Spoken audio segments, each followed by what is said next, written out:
Okay, I just want to talk about the difference between picking up a barbell and picking up a sandbag, and just showing how the implement can affect the technique and how we don't want to confuse a set of rules that make sense necessarily in a gym with universal rules that are true for everything.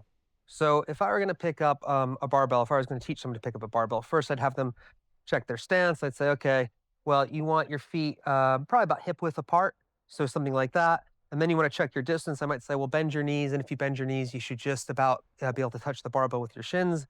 And then from there, I'd say, think about your grip. So for me, I know that if I find the knurling, I'm a thumb distance here, a thumb distance here. I'm going to get myself tight. I'm going to pull myself down until I find tension in my body in the barbell. And already you can see the barbell starting to lift a little bit. Now from there, okay, I'm going to start with my chest and hips raising at the same time until I open up my hips and I come to this position right here, standing tall, not hyperextending at the top. On the way back down, I'm going to push my bum back. I'm going to come like that. If I do it a little bit faster, it looks like that. 1, 2, 3.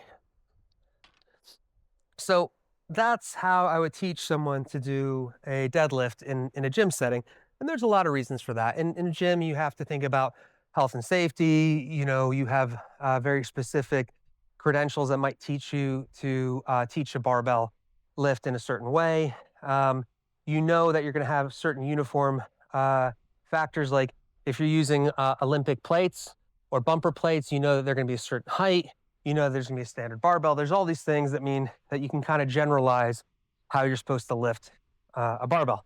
Now, if we come over here and we're doing a sandbag, the rules are a little bit different because number one, because it's not a bar, I can start off with it much closer to me. With a barbell, I naturally can't get too close because it's the barbell is going to get in the way of my shins. So already my back is going to be a much, much longer lever. If you look at the distance between the weight and where I carry my back over here, whereas with the sandbag, I can get right over the sandbag, and usually I will get over the sandbag. So already, instead of me trying to lift back here like this, I've already changed the way that I'm working here. The other thing is, naturally now, because I'm stepping over the sandbag like that, my stance is going to be much wider, which is going to change my angles when I'm trying to get down to the ground. So that's different as well.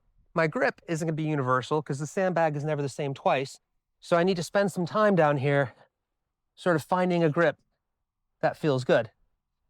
All right, so now I'm really close to it. It's right underneath me. I'm going to go ahead and get myself tight. This is where I feel strong. And then I'm going to stand. And maybe if I want to lap it, I'm going to come down here. And now all of a sudden, you see I've got a lot of flexion in my lumbar spine. I'm rounding my back, which people will tell you is a bad thing if you're doing a barbell deadlift. But actually, with a sandbag, I'm pulling my whole body so close to it that I don't need to worry about this long lever. And my main thing is I actually really want to hug close to the sandbag and keep it as close as I can. But if I pick it up a different way, now if I'm standing from a different angle, the sandbag settled a little bit. Maybe I'm going to find a position that feels a little different. That lift was really different because I'm not trying to make all my lifts look the same.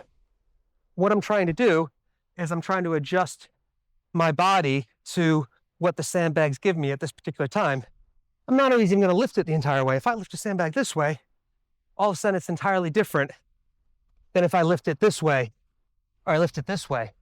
So I can't pretend that there's one universal perfect form. I'm not trying to make every single lift look the same. I'm accepting the variability, and then I'm adapting my body to what the sandbag is giving me at the time. So these are really two entirely different tasks, and you see entirely different forms emerge, both of which are safe. But again, you have to think about the why before you decide whether something is wrong or right.